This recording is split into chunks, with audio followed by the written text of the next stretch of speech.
Hello, I'm Robin. Welcome to Bookspin. It's Novella November. So I've been reading a bunch of novellas recently.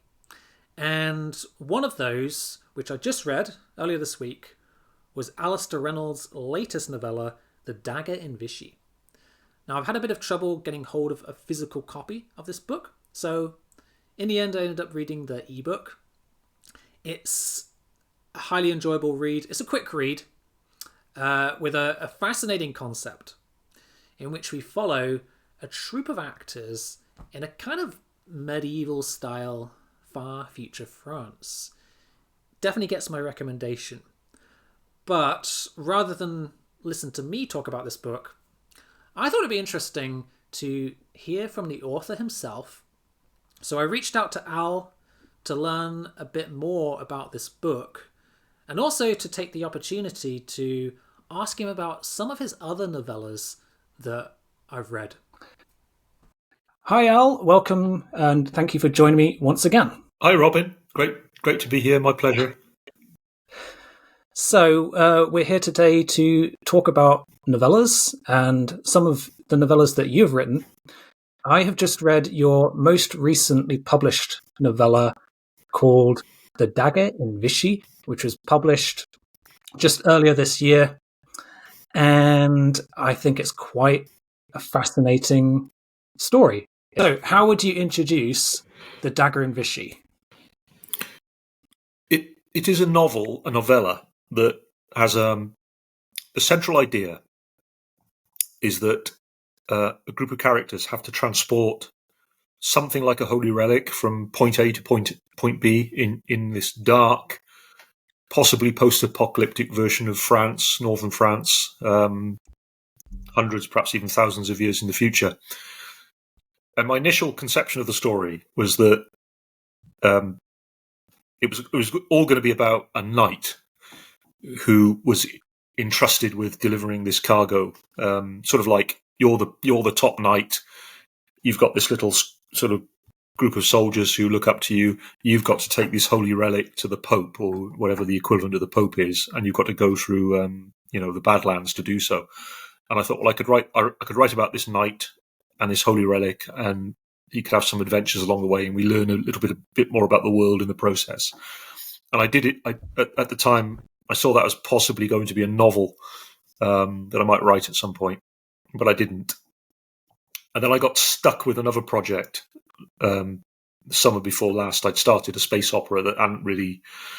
I thought it was going somewhere, and then when I took a break from it and came back to it, I wasn't as enamoured with it as I thought I'd been. So I parked that. And I'm not saying I've given up on it for good. In fact, I don't really give up on things for good ever. I always think that it's just not quite right time for that idea, and I might revisit it at some point. So, but I put that space opera thing on the back burner. But I really did need to be writing something, and I hate just not writing. And around about that time, Subterranean Press, who've been really incredibly kind and supportive to me over the years, had said, like, would you be interested in doing a novella for us? And Jonathan Strahan, who's an editor whose instincts I really trust, and again, he's been very supportive to my career over the years. He would be the editor on the project, so that was like a nice thing to be involved in. And round about that time, I got involved in amateur dramatics, amateur theatre, quite out of the blue. And having done a couple of plays, I felt that I had a sort of bit of an insight into the inner workings of a theatrical group. And I thought, actually, it might be a more interesting story if it's not the soldier who has to deliver this cargo, but it's actually a theatrical group that he kind of crosses paths with. So the gist of the story is that this wandering theatrical group, they've basically just got a glorified horse and cart that they take around the back roads of France, putting on these little plays. They bump into this soldier who is injured, and he entreats them to transport this questionable item to the Imperator, who's the kind of basically like the Pope. And thereafter, there's a story, and it's about the kind of conflicting desires and demands of the protagonists in the theatrical group. And that's a novella. And once I'd written it, I thought, yeah, that was probably. I mean, okay, it opens. You could do more in that world. You could tell more stories, but it felt like a thing unto itself to me. I felt like I was quite happy with that, having written that and scratched that itch. that it was ultimately the right thing for it to become a novella and not a novel. And I should say, Great, thank you. I don't know if people really pay attention to this stuff, but a novella is anything up to 40,000 words. That's one of the semi-official definitions that they kind of adhere to when they're sort of putting things into award categories. It's a fair bit less than that. I can't remember if it's 30 or whatever thousand words, but yeah, it's quite a nice, at the upper end of the novella, you're pushing into the territory of the short novel, so you can start doing quite interesting things with story and character. So there's a lot to be said for the novella as a form, science fictional form. Yeah, and actually that kind of leads me into another question. I think that is a good point about the literary value of the novella form, because I think it has certain advantages which you might not get in a longer novel or even a short story. And I remember Adrian Tchaikovsky saying something like the novella is the perfect length of story to really delve into one idea, to like one SF concept with minimal distractions or diversions. And I think I can see that perhaps in this novella and some of your other kind of shorter works. Are there any challenges in kind of sticking to that length? Are there points where you want to kind of expand it more, or you think it's perhaps too sprawling or too short, or what? Well, I would say that every time I've written a novella, it's felt like a bit of a learning process for me. They all bring their own challenges, and I make mistakes and go off on tangents and maybe try and tell a story that's too big for the canvas, and then realize I'm actually still, hang on, you're writing a novella here, not a novel. So I do, I do stumble my way through them sometimes. I don't feel like it's not some kind of automatic writing process for me by any means. They're always a bit of a, and each one is maybe has a different sort of thematic approach and a different way of telling the story. So they always feel like a bit of a bold strike into the unknown when I start a novella. I would say they do feel like proportionately more work than they are, if you know what I mean. Because you think like a novella is like 40,000 words at the upper limit, which is maybe half of a typical novel. But they can feel like more than half the work. Right. So you still have to do all the sort of structural grunt work of writing, all the hard yards of sort of pacing and, I think like you're telling a story, although it's the frame of the story is a little bit more restricted than a novel, there's often still quite a lot of meat in a novella, more so than a short story. So there's a lot that can go wrong with them, and a lot that does go wrong when I'm writing them. So they always feel like I always feel like I could probably only do one of those a year. That's how I feel when I've finished a novella. They take quite a lot out of me, and then I'm ready for something different.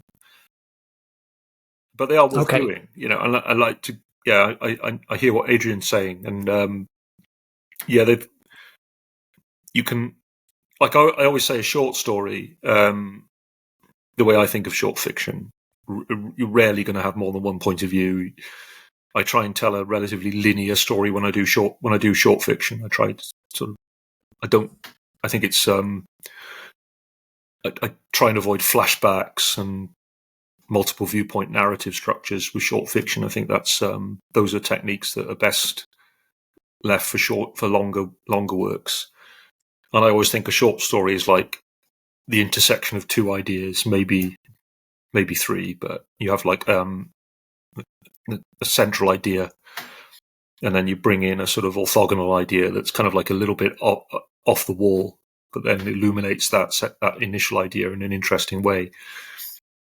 So you're not just telling the same old science fiction stories that have been done hundreds of times before. You hopefully bring something new to the table by virtue of the second idea being unanticipated.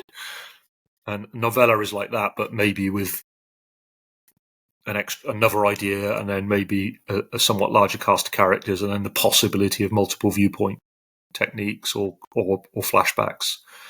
So it's a Right. there's more in the mix, and that means it's a richer reading experience for the reader. It also means there's more that can go wrong in the writing as well. So you kind of have to be prepared for that when you're writing them.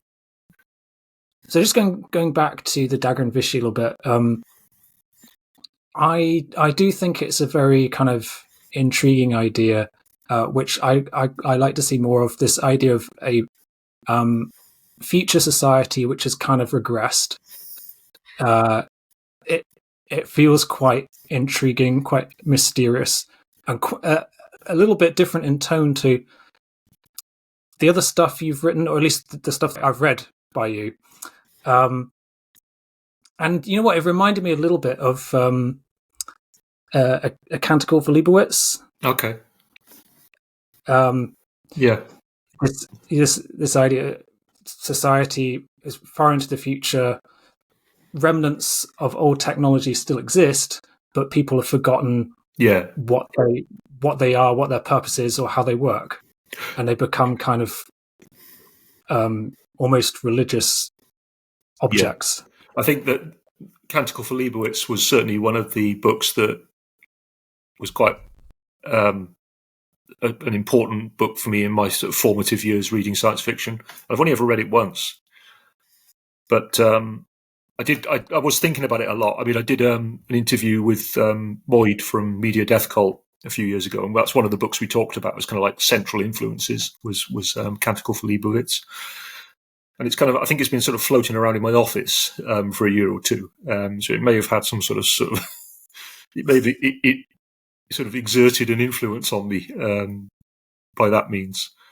I also had to tip my hat to Gene Wolfe again, because I think the that sort of atmosphere of a future Earth, but which is sort of decaying and in some way fallen back from its heights, where there are sort of remnant technologies lying around. People don't really understand them. They don't really understand the distinction between magic and science. That's sort of central to the Book of the New Sun. So I think it's, although I try and hopefully put my own imprint on that territory when I write in it, it's not completely my own invention by any means. It's sort of, there's an established, I would say, subgenre of science fiction which plays out against that sort of backdrop, but it is quite attractive from a writing point of view. And one thing I noticed about this novella is it has quite a striking cover design. Now, I don't have the physical copy. I downloaded the ebook. But were you involved in the cover design at all? To a degree, in the Subterranean, again, they've always been very obliging and helpful. And when there was an intention to publish the novella, Bill asked, sort of petitioned me for any ideas I might have about the cover design. And I always try and be a little bit deferential here, because I might have my ideas, but I'm not a marketing guy, and I don't necessarily know what's going to work from a publishing point of view. But I did have this sort of sense that because the book has that medieval sensibility, it would be quite cool if the cover evoked something of a medieval illuminated manuscript. And I thought, I dug a few images out of the internet, so all of other sort of covers and things. So there was like the cover of The Name of the Rose, or the paperback copy of The Name of the Rose that I had in the 1980s, has a kind of that sort of medieval manuscript motif. And there was also like a King Crimson concept album that's done like it's a medieval manuscript. And there were a few other things, so I just kind of grabbed them and just sort of bunged them in an email and said, like, maybe something along these lines, but you're the experts, not me. And then they obviously they went off and worked with an artist, came up with some rough sketches and then rough ideas. They're all quite different. They were presented to me, and I sort of rank them in order, sort of thing, and that gets fed into the decision matrix, and then you end up with a cover. So I sort of had my input, but I wouldn't say I was like the only voice in that decision. But I thought it was a really good cover. I like it. It's very striking. Absolutely. Yeah. It's a beautiful thing in itself. Just the fact that Subterranean do these beautiful novellas that are sort of lovely, sort of compact books that are just really nicely put together, and kind of remind me of the books that you kind of had as a kid when you kind of really treasured them. Every book was special. So I really like them. Yeah, they're not sort of disposable artifacts. They're things to be treasured, and I think for bibliophiles, and I'm sure you're the same. They're really lovely things to behold. Absolutely. Yeah.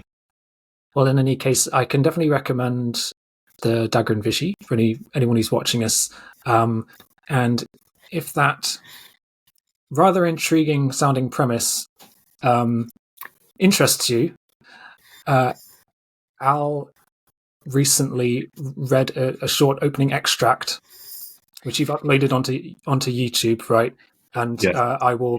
Yeah, I'll post that in this video description if anyone wants to get a taster. It's very amateurish, but like most things I do. Yeah. So let's move on. Let's talk about another one of your novellas. Yeah. This book, Permafrost, which I read earlier this year, I thought was quite a fascinating time travel concept in this story. This idea of using consciousness transfer to travel into the past effectively, in an attempt to save the future. I don't know if I'm explaining this very well, but can you explain what this story is about and how this idea works? Yeah, well, I, again, at the kind invitation of Jonathan Strahan, this time under the sort of mantle of Tor books, I was invited to write a novella, and I'd never done anything that was really in the heartland of time travel before. Actually, I submitted sort of a time travel story way back when I was trying to break into the magazines. I wrote a time travel story, but it wasn't published, or it was rejected. But I always quite liked time travel as a literary theme, and some of my favourite bits of science fiction are time travel stories and fantasy. And one of my absolute favourite novels is a fantasy novel, which is the Anubis Capes. It's by Tim Powers. Which have you read it? I haven't read Anubis Gates. It's really fantastic. Yeah, it's a mind-bendingly good time travel story with paradoxes and adventure and romance, and it's kind of like about time travel and Egyptian gods getting in the mix as well. And but yeah, I'd always thought, I'd love to do a time travel story, but I always felt within myself, if I'm going to write a time travel story, I don't want it to be a retread of something I've read before. So it's not going to be someone gets in a machine and goes into the past, and has an adventure and then comes back to the present, because that's been done. So I did spend an awful lot of time just sort of staring at my whiteboard, writing down stupid ideas or off the wall ideas for like a slightly different way of thinking about time travel. And I think there are two facets to that thought process. So the one is this sort of metaphysics that runs through Permafrost, is the idea of a different way of thinking about paradox. So a lot of science fiction stories kind of, they toy with paradox. What happens if you go back and kill your grandfather, sort of thing, and they resolve it in various ways. The universe splits into two, for instance, one in which your grandfather's alive, one in which it isn't. But I started sort of playing with the idea, what if you could, it's a bit more granular than that, and there are sort of paradox is not a sort of digital thing, not either or, but a sort of a gradation where you can have kind of levels of paradox that are kind of tolerated, almost like a kind of noise level. And they've built the kind of physics around that where they can tolerate paradox, and they can actually have people walking around with two sets of memories in their heads of two conflicting past events. But they keep track of it because they know that's the result of sort of a time travel action. So that could be quite interesting. I mean, that's as a sort of scientific trope, or just a conceit to play with. And the other thing that I was quite pleased with was this idea that the only way you can get access to the past is via the heads of people who've been inside MRI machines.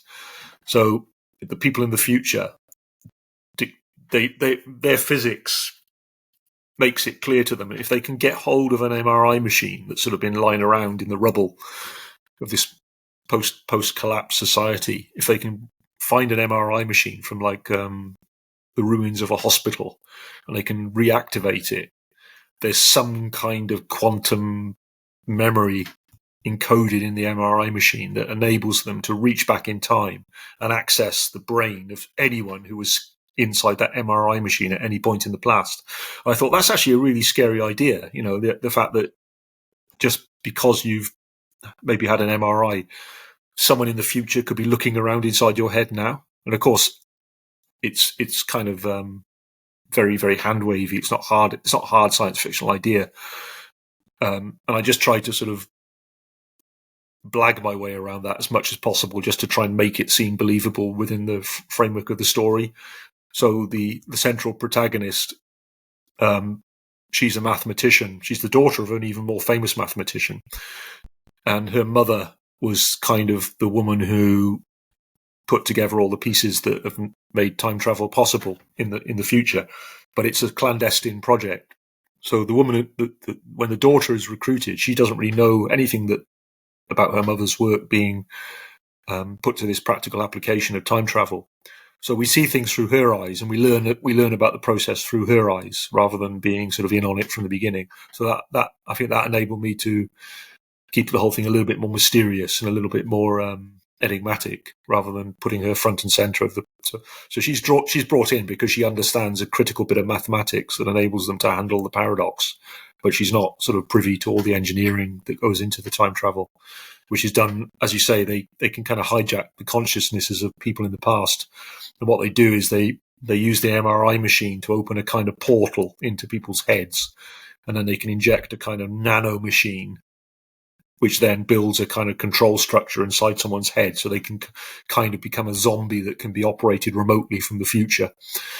And that was the kind of basis of Permafrost. And I kind of enjoyed writing it. It was a bit of a head scratcher, figuring out how all the sort of time loops sort of fitted together. Yeah, I really enjoyed it. It's a bit of a mind bender. I think it's I think with any time travel story, it's hard to present it in a plausible way, because I think it's always a fundamentally implausible concept. But I think you did it in a way which sounds convincing, at least. Well, I sort of made work harder for myself and probably for the reader by sort of starting the story halfway through it, when when the protagonist is already sort of half involved in the program, and she's sort of waiting for this point where the neurons mesh with the machine and she gets a glimpse of the past. Initially, when I was writing the initial drafts, I kind of told the story in a linear fashion. So it was kind of like from the moment she gets recruited, and then she gets taken out up into the sort of Siberian wastes, and then she's introduced to the scientific team, and then she's shown the time machines. The trouble was, by the time we were like sort of 15,000 words into the novella before she even got a glimpse of the time machine. And that kind of structural approach is okay for a novel, but with a novella, you have to kind of, although it's 40,000 words, you can use them up quickly if you're not, getting on with telling a story. So I decided to just sort of drop the reader and the protagonist in at the deep end, and we're already deep into the coils of time paradox even before the story opens, and it only gets worse. But I think the whole thing for me was building towards that final image. So I think it's quite a good poetic image that the story ends on. And it was all that was where I was trying to drive the story the whole time, was towards this sort of reconciliation between the past and the future. Yeah. I'm going to move on to another one now. Yep. This is one of my personal favourites. Okay. Of yours. Well, this is Diamond Dogs Turquoise Days, yep. But I'm referring to Diamond Dogs, yep. the first novella, which I've read twice now, I think. It's a kind of, I would describe it as a kind of gothic story. It's about a group of explorers who go into this kind of mysterious, dangerous alien tower called the Blood Spire. Perhaps you can tell us in your own words what this story is about. This one, by the way, is set in the Revelation space universe. What inspired you to write this story?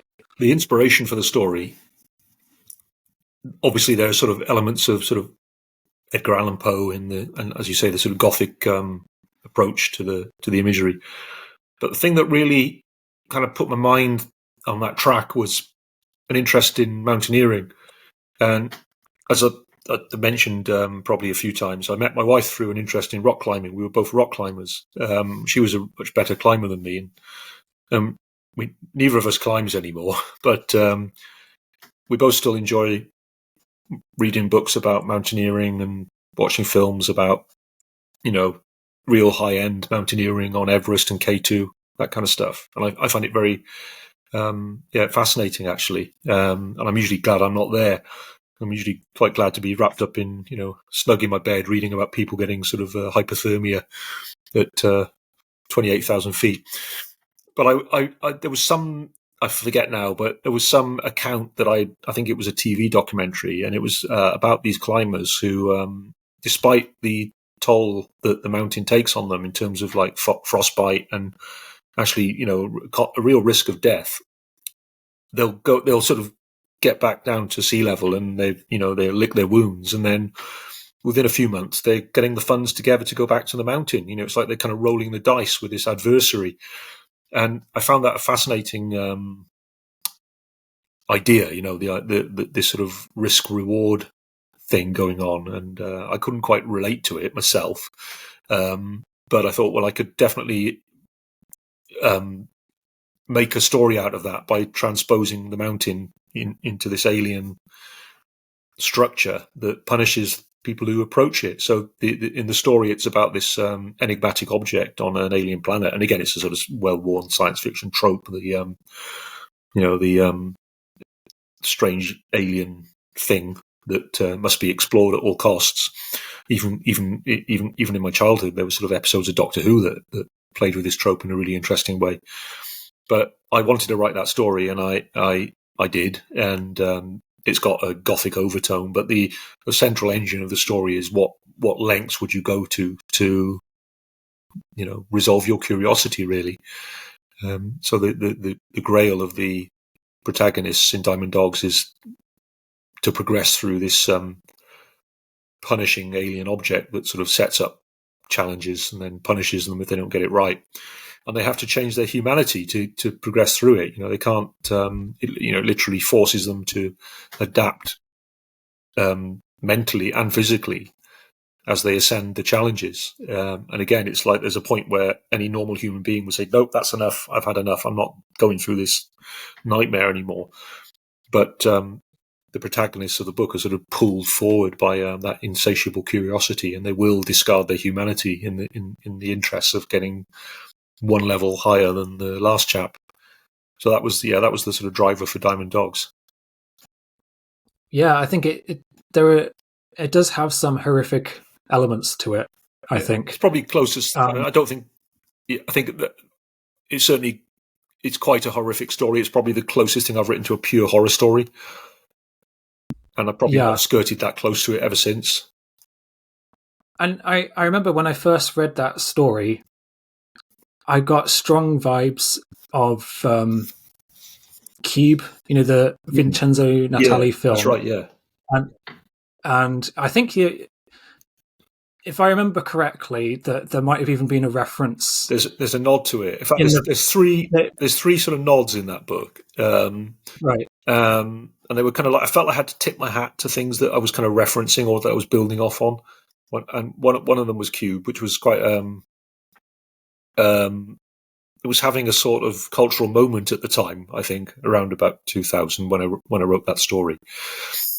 And the way it sort of enters into the narrative is that on the way to the challenge, the guy who's masterminded this expedition, he wants to make sure his team are sort of fully prepared for what they're likely to endure, and he sort of feeds them these sort of narratives while they're sleeping that consist of sort of dream scenarios that will mentally prepare them, forewarn them about what's to come. So one of them is Cube. The other one is Indiana Jones and it's Raiders of the Lost Ark. But I don't call it that, but I kind of drop a few breadcrumbs in the story that you can kind of figure out what I'm talking about. And the third one is a science fiction story, which is Rogue Moon by Algis Budrys, which is an early 1960s, actually quite short novel about an alien structure on the moon that punishes people as they try and explore it. And are you familiar with it, with Rogue Moon? I know of it. I haven't read it. Yeah. The setup of Rogue Moon is like there's an astronaut who keeps getting teleported into this object, and he keeps dying. But they can kind of reconstruct him and teleport him each time. So it's a sort of it's another sort of parable about what price a human life, what price curiosity. So I felt again I had to tip my hat to that as well. And I'm curious, the title of the story, is there any connection to the David Bowie album, or is that just a coincidence? It's a weird one. So, in all honesty, although I'm quite a fan of Bowie and have been all my life, I mean, I've sort of always liked David Bowie, but he's always just been out there as a kind of cultural figure. You can't move for hearing David Bowie songs on the radio, or at least when I was a child, which is everywhere. So I hadn't actually listened to the album. I never owned the album Diamond Dogs, but I loved the title, and I thought that just sounds so science fictional. So I'm just going to nick that, and I'm going to put it in. I'm going to write a story called Diamond Dogs One Day, and that became that novella. But the other thing that novella kind of references is my brain's gone now. It's Child Rowland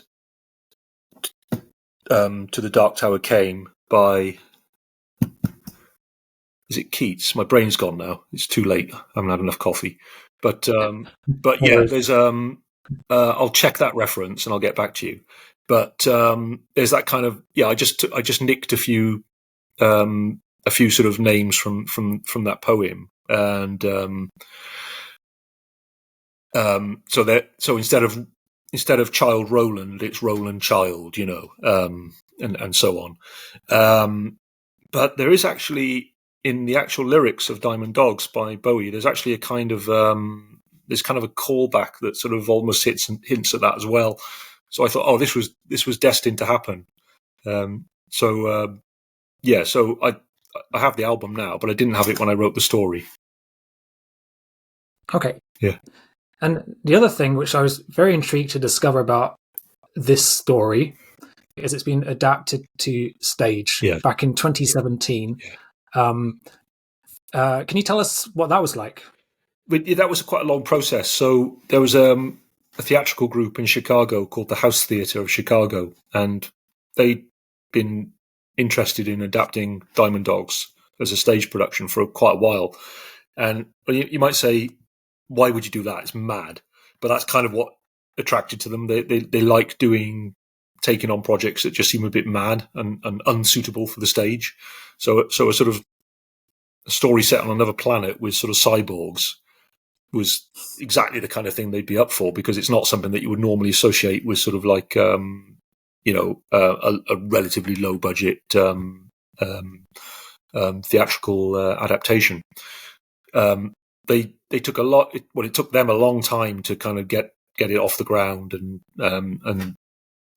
actually get the wheels moving in terms of the ability to get an event space and all that. And I think it was probably 4 or 5 years before it actually looked like a thing that was going to happen. But they were very, they were sent me various drafts of the script along that way. And I was quite happy to, I thought, well, this is mad, but if you want to go for it, go for it. It's not, I applaud that kind of lunatic ambition. I think is a good thing. And then they teamed up then with the American science fiction writer Mary Robinette Kowal, who's also a puppeteer. So that's her primary profession, was working with puppets. And I think she's worked on sort of like Sesame Street and stuff like that. So she's like a proper bona fide puppet artist. her sort of input was to kind of take the story from the point where the characters in the book start becoming more like cyborgs because of the demands placed on them by the structure. That's where it sort of segues into more of a sort of puppet show. And the way the way it sort of looked to me was almost like Chinese puppetry. So you kind of had these forms that were moving through the air, quite almost like dragons.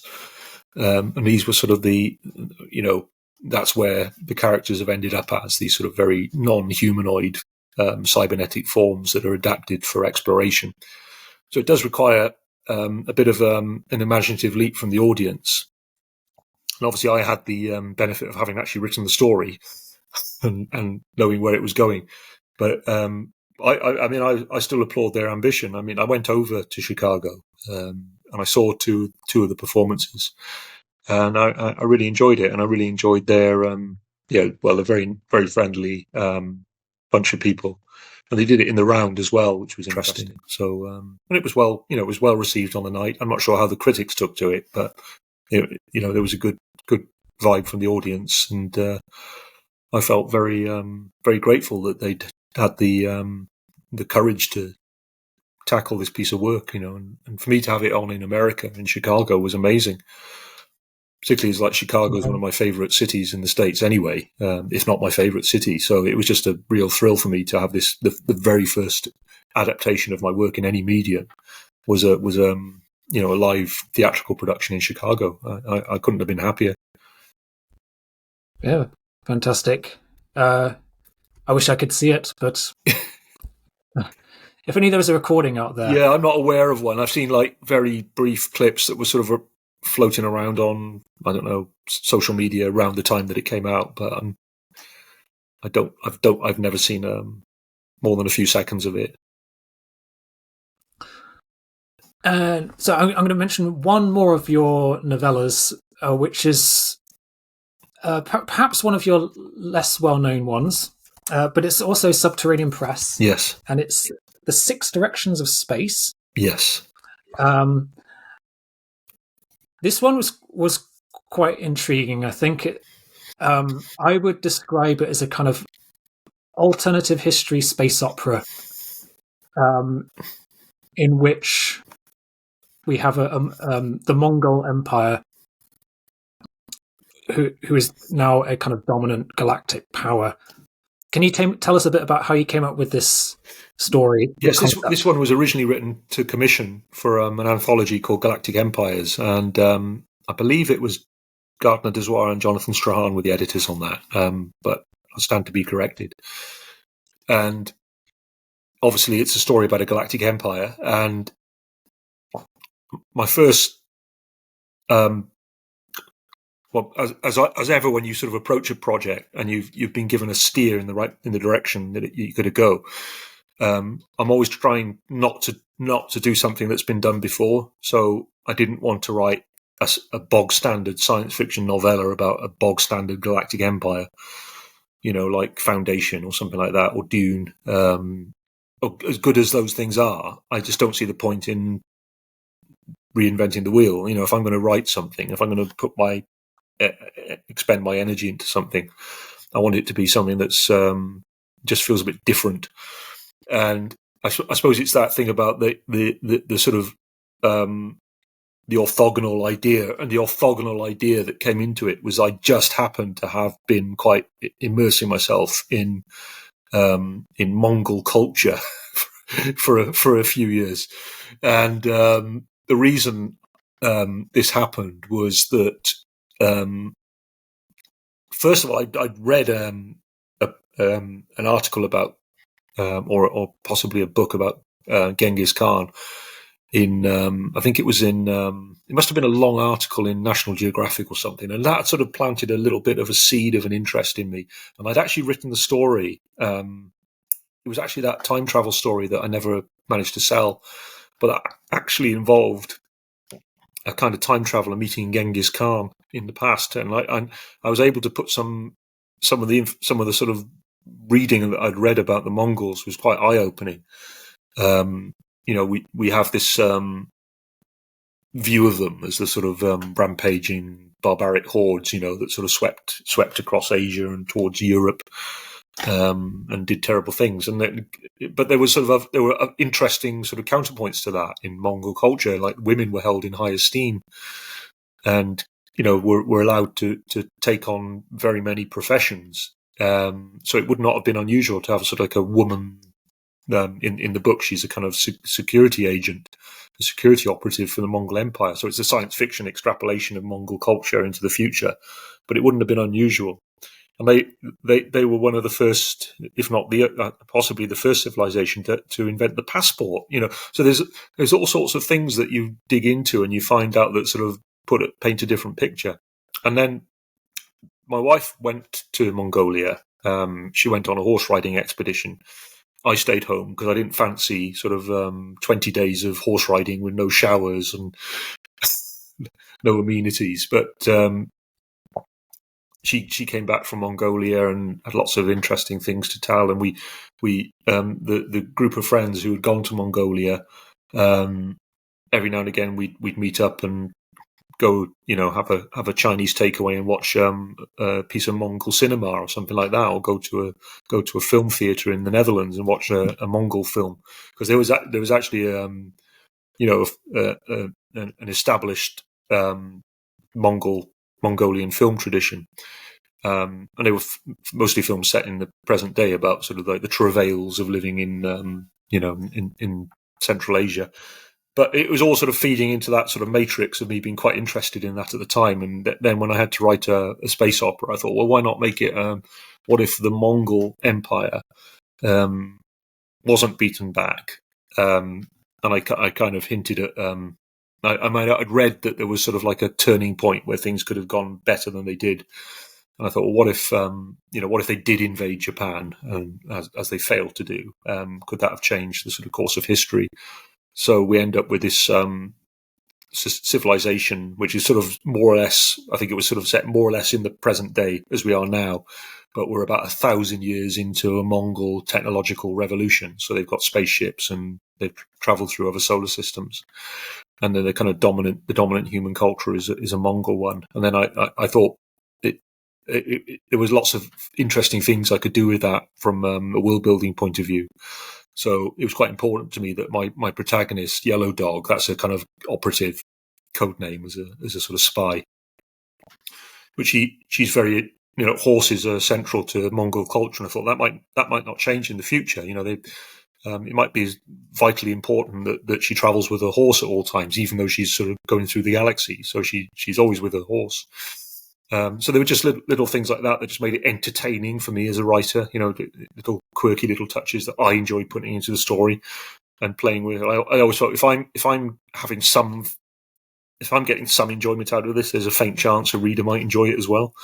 So you just kind of keep pushing on with that hope, and then obviously the story then expands into the bigger kind of cosmological story about alternate worlds are sort of impinging on the Mongol Empire.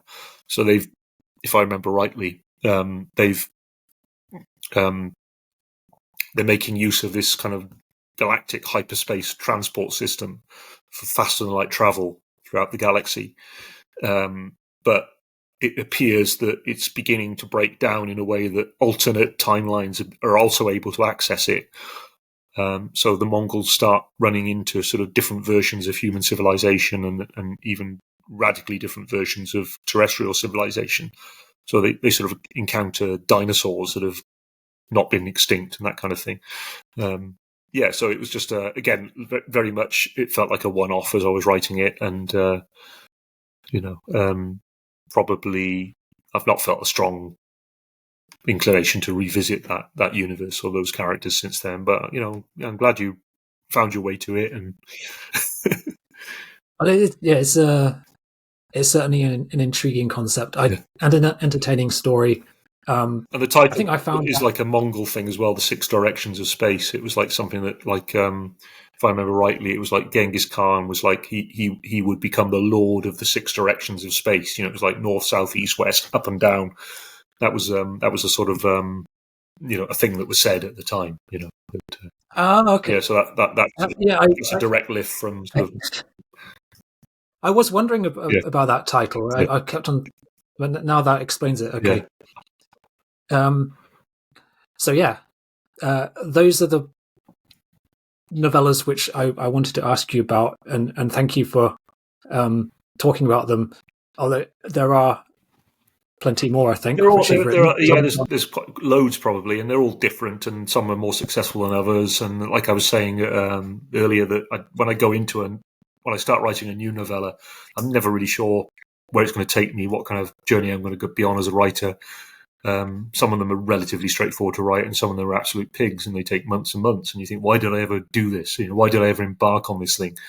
But then at some point you finish it, and you can look back on it and say, well, now I've produced a new piece of art, and some new work that wouldn't have existed otherwise, and the pain all seems worth it. And that's the thing. These 4 stories which we've been talking about, they're all very different. They all have different styles of writing, different settings, and atmosphere and characterization and stuff. So now one thing I wanted to ask you, if you don't mind, is do you have any novellas or a novella that you could recommend from another writer? Well, if you were to go back and look at a piece of science fiction that has, I think, had a fairly obvious influence on my work over the years, then I would recommend taking a look at The Fifth Head of Cerberus by Gene Wolfe. So The Fifth Head of Cerberus refers to the novel, which consists of 3 related stories by Gene Wolfe, but it's also the title of the first of those 3 stories. And it was the first one he wrote out of those 3. And it's an absolute masterpiece of storytelling. It's science fiction. It's set on another planet. It's about a French-dominated human settlement on an exoplanet, what we would call it now.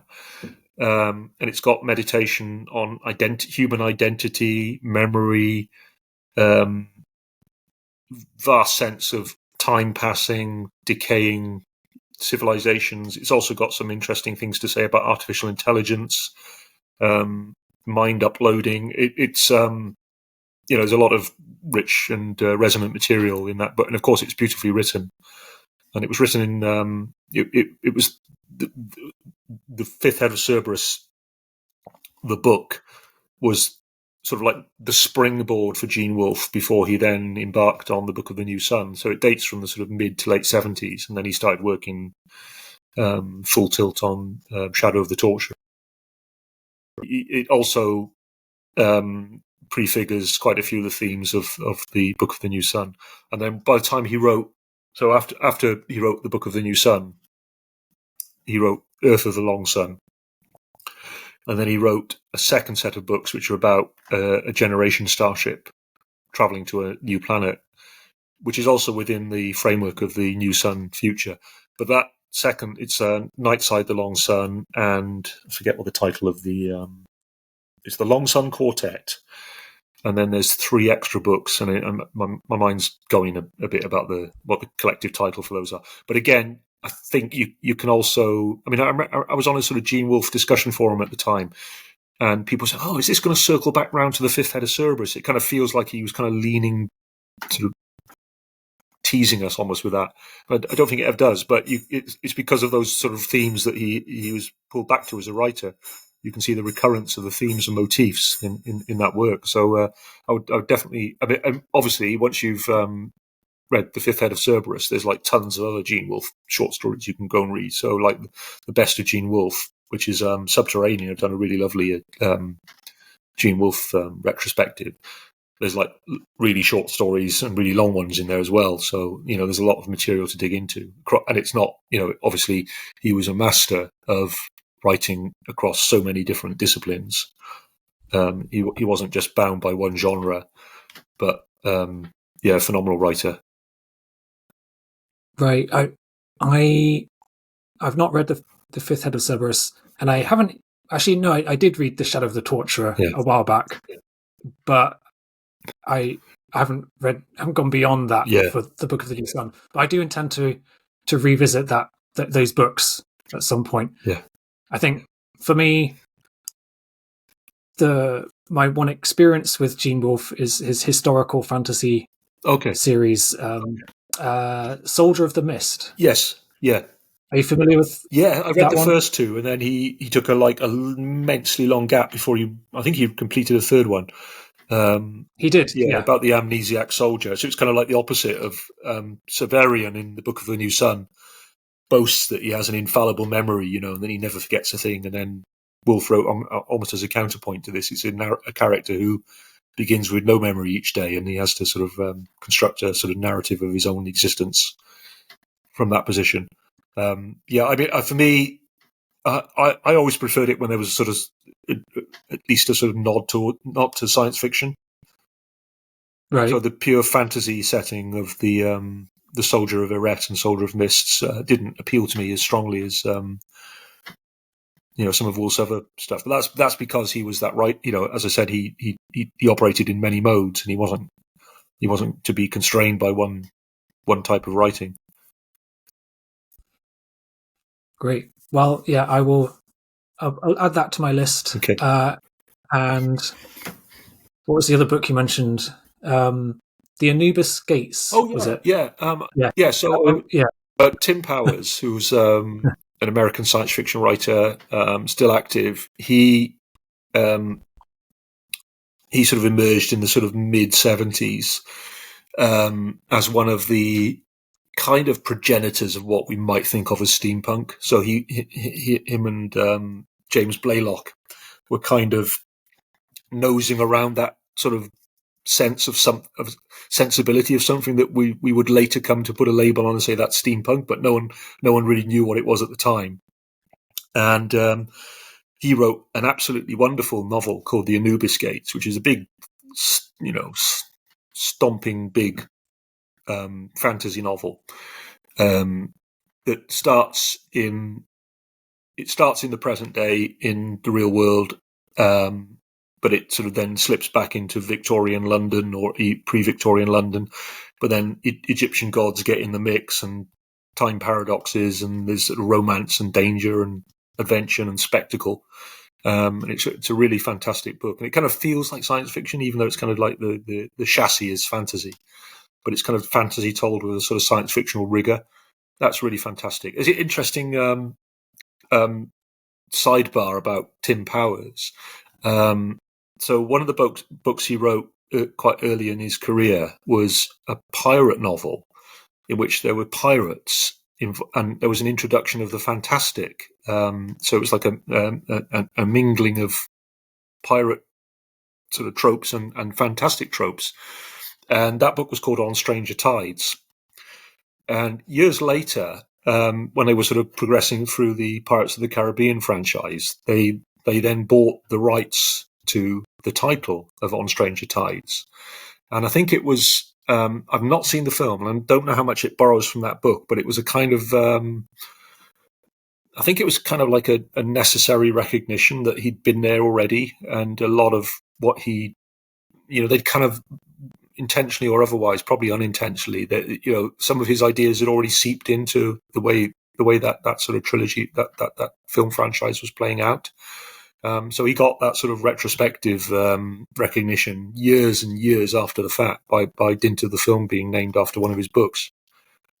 Yeah, so I think it's Pirates of the Caribbean 4 or 5 is called On Stranger Tides, and there must be a credit to Tim Powers in the film somewhere as well.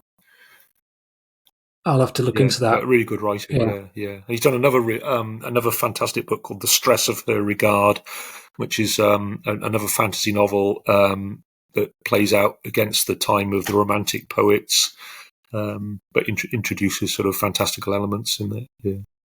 Yeah, but very prolific. Okay. Yeah. Well, I think that's pretty much everything I wanted to ask you about. It's very tempting to talk about Halcyon Years. Halcyon Years. Who's that by? I am excited about this book, but I haven't read it yet. Okay. So, Okay. But yeah, I will be Okay. discussing this book soon on my channel. Good. Yeah. Anyway, yeah, congratulations on the new book. Thanks, Robin. Thank you. And thank you, please, again, for the hospitality of the Birmingham Science Fiction Group, of which you're a member. Greatly enjoy my interactions with the group and appreciate your enthusiasm and support as well. Thank you.